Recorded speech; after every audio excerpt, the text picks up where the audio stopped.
자, 오늘은 영성이라는 단어에 대해 한번 제대로 파헤쳐 보려고 해요. 이게 좀 어렵거나 종교적으로 들릴 수 있는데 사실 우리 모두와 아주 깊이 관련된 이야기거든요. 전혀 어울릴 것 같지 않은 세 사람, 성녀와 록스타, 그리고 왕세자비를 통해서 이 영성을 완전히 새로운 각도에서 들여다볼 겁니다. 과연 이들의 삶에 어떤 공통점이 숨어 있을까요? 지금부터 그 비밀을 한번 풀어보죠. 자, 화면을 보세요. 두 사람이 있죠? 한쪽은 우리 모두가 아는 가난한 사람들의 성녀 마더 테레사. 그용 다른 한쪽은 전설적인 록스타 제니스 조플린입니다. 안타깝게도 약물 과다 복용으로 짧은 생을 마감했죠. 어떠세요? 이 두 사람 정말 달라도 너무 다르지 않나요? 한 명은 평생을 헌신했고 다른 한 명은 불꽃처럼 타오르다 사라졌는데 여기에 무슨 공통점이 있을 수 있을까요? 얼핏 봐서는 정말 정반대의 삶이죠. 근데 여기서 끝이 아닙니다. 자, 한 명을 더 추가해 볼게요. 바로 다이애나 왕세자비입니다. 와, 이제 정말 더 모르겠죠?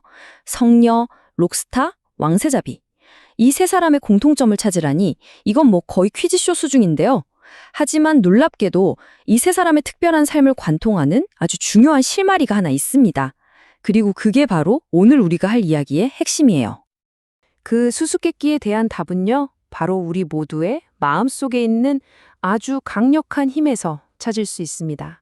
앞으로 우리는 이걸 내면의 불꽃이라고 부를 거예요.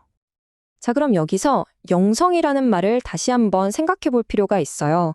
흔히들 영성이라고 하면 뭐 종교 활동을 하거나 명상을 하는 그런 선택이라고 생각하잖아요.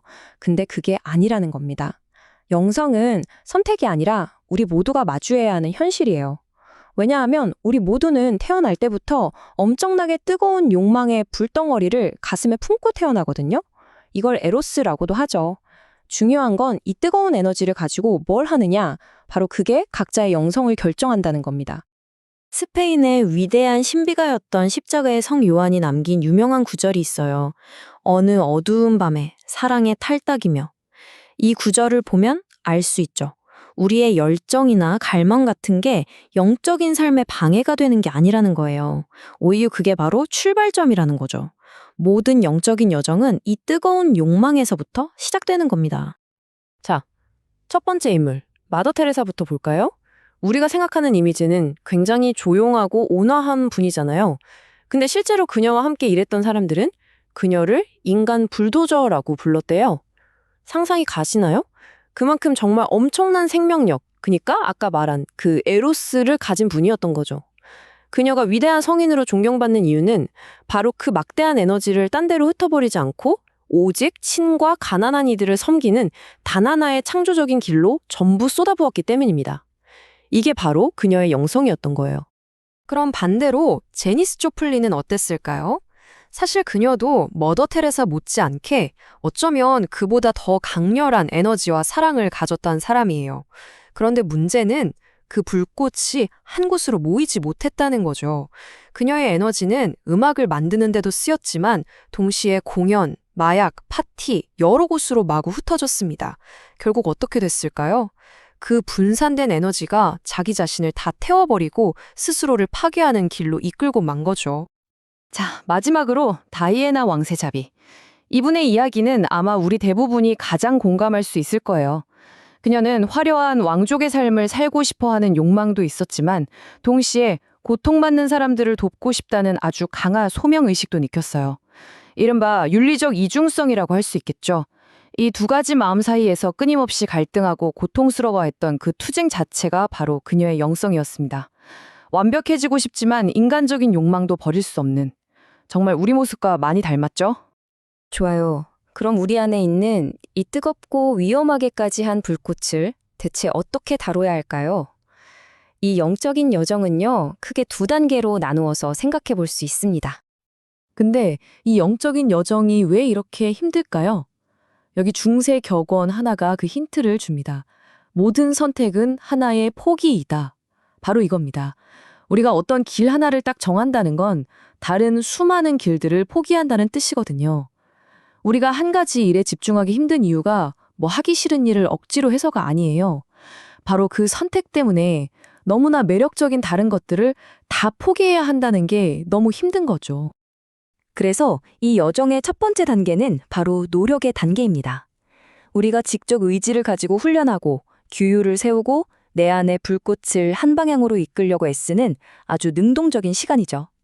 이걸 좀 어려운 말로 수덕적 단계라고 해요.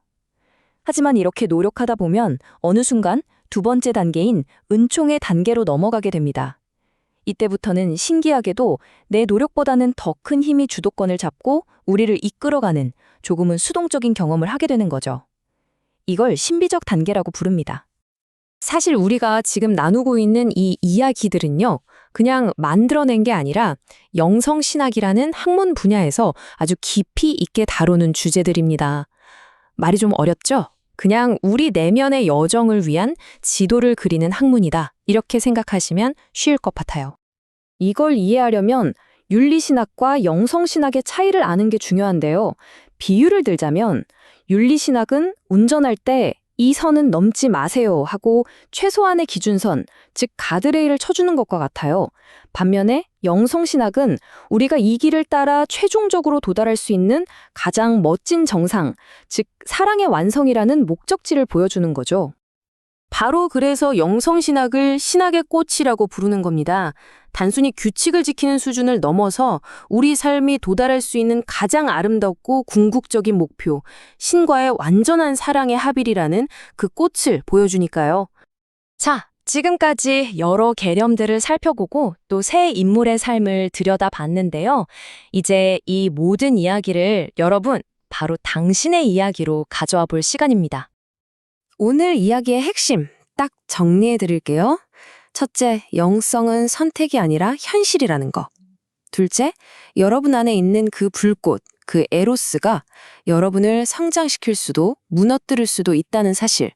그리고 마지막으로 이 불꽃을 다루는 여정은 치열한 노력과 결국에는 주어지는 은총이 함께하는 바로 우리 모두의 이야기라는 점입니다.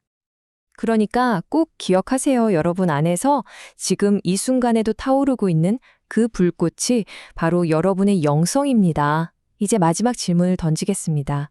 여러분은 그 불꽃으로 무엇을 만들어 가시겠습니까?